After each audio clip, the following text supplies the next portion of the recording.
Okay, let's do a review on my medical emergency field kit. I got a number of private messages about what's in the red bag that I have, and as you may recall, that's where I pulled out my level 1 first aid kit. The other contents in this red bag are my medical emergency field management kit, which I'm going to review today. I also have extra gloves and a blister foot care kit, which I can review in a future video.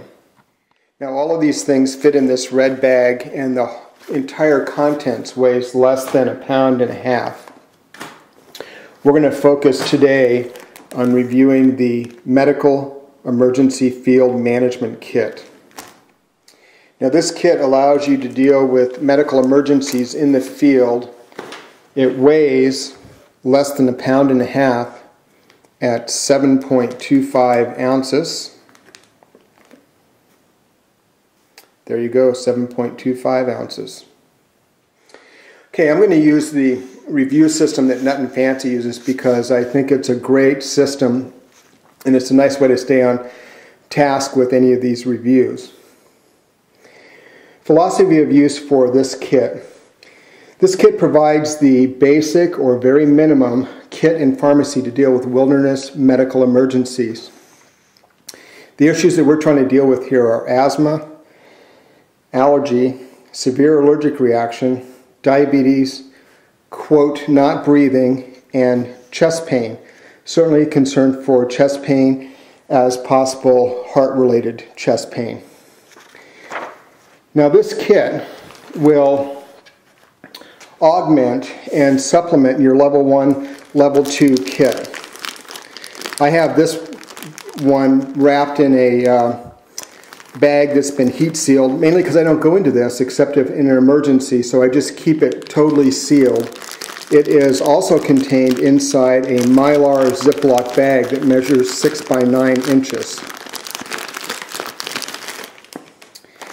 Let's go over the contents of the kit. Most of my kits I like to keep a label in the front so I know what the kit is and what the contents are. That way it's quick and easy to identify, and if someone needs to go get that kit for me or to help me, they'll know what kit it is and what's in it. I like these particular bags because they open on the side, which gives you sort of wallet access. Right on the top is a nasopharyngeal airway or nasal trumpet with a pack of lube.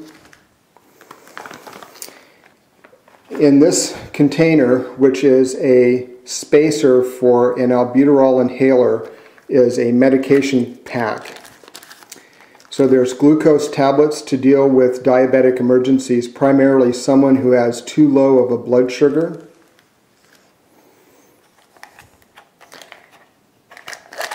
And then there's a med pack, which we will go over at the end. And then this is the spacer that goes with an albuterol container and a dispenser. That sits on the end of this spacer like that. You shake it up, 2 puffs, the patient breathes from this end. Anybody that's having an asthma attack and doesn't have their medications or ran out of medications will be glad that you have this with you, Albuterol. The next thing is a CPR kit, which we'll also go over at the end. An EpiPen. And of course, the carrying bag is a 6 by 9 Mylar bag and a waterproof label. Let's quickly go over this waterproof label. I like to use waterproof inkjet paper for my labels, and you can get this at REI. The brand I use is National Geographic Adventure Paper. I've got a label that's been sitting in a container of water for 24 hours. I thought that that would be proof perfect for you guys to see that these labels are completely waterproof with this paper, which may seem a little overkill. Doesn't smear. The nice thing about this is when you're out in the field, you have to always prepare for the worst conditions. And one of the worst conditions for most equipment and gear is wet weather. This label is completely waterproof. If I need to quickly look inside a bag and know what's in it, the ink won't have run. I'll be able to read what it is. It's durable. And if you're using this stuff, which is medically related, and it's an emergency, you don't want to be dealing with a smeared label. So these waterproof labels are the way to go. Let's go over the medical emergencies that this kit is designed to handle. So just to recap, asthma, an allergic reaction or severe allergic reaction, low blood sugar, not breathing, and chest pain. If you have a person in your group that has diabetes and there's a reason to think that their blood sugar is too low, this is how you want to manage this. And basically these are glucose tablets. This pack has 3 of them in it. And you only use this for a patient that is awake and can put something in their mouth, obviously. And a diabetic patient will know if their blood sugar is low, but if they're having trouble, this is what you want to grab out of your pack. 1 to 3 of these in their mouth, let them dissolve. This will get their sugar back up to a normal level.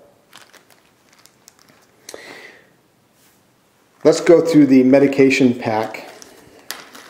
Again, this is in a 3x3. You could also use a 3x5 Ziploc bag. We have a label that lets you know what's in the kit. Aspirin, prednisone, Benadryl, Pepcid. Let's cover allergies next. We're going to cover an allergic reaction and a severe allergic reaction. Those medicines are in this medication pack. This is in a 3x3 or 3x5 if you want. Ziploc bag. There's a label so you know what's in it. And the medicines are in individual bags to make them easy to grab. So let's talk about allergic reaction. If someone's having an allergic reaction, the medicine that you want to use is Benadryl or diphenhydramine, 25 milligrams, 1 every 6 to 8 hours. You can have up to 2 every 6 to 8 hours.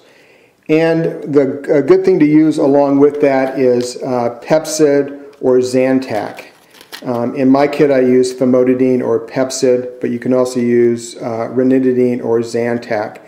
And these 2 medicines provide H1, H2 blockade for an allergic reaction. The next medicine to use in conjunction with that is going to be a steroid. The best and easy to use steroid is going to be a 50 milligram tablet of prednisone. So the 3 of those are how you're going to manage an allergic reaction, and you would continue treating that person for 3 days. You would take prednisone once a day, you would take Zantac or Pepcid twice a day, once in the morning, once at night, and you would take the Benadryl 1 to 2 tablets every 6 to 8 hours. And remember, Benadryl could make that person sleepy, so be on guard for that.